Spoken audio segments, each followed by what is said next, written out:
All right, we're gonna talk about some tips for holding your baby or toddler.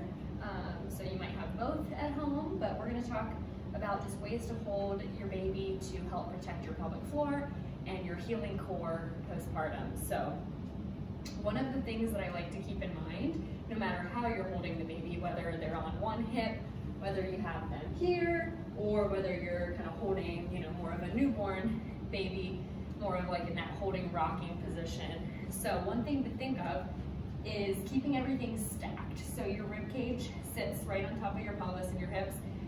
We want that stacked, so right over top of each other. What tends to happen is the easiest position for us is to hang on our ligaments. So when we do that, it's like this classic leaning back, butts clenched, hips are shoved forward, my shoulders are way back here, kind of sitting like this. Maybe not that far back, but even slightly. What that does is it puts a lot of pressure out on your abdomen and your linea alba, which is where diastasis recti occurs.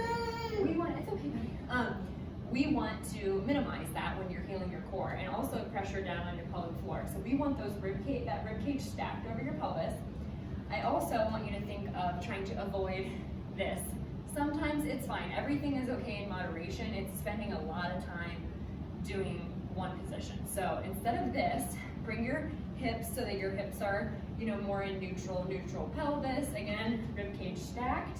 And then switch sides. So if you're always carrying your baby on one side, I know I'm guilty of my left side more than the right, but try to switch sides. So this can actually influence strength in your abdominals. You can be weaker on one side. So we want to make sure we're switching sides often.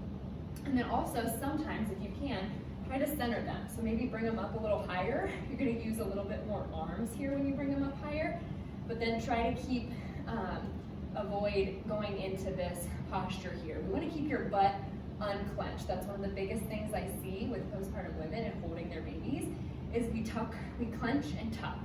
And we want to avoid that because prolonged clenching of your butt actually weakens your glutes. So hello, flat butt, mom butt, that's why.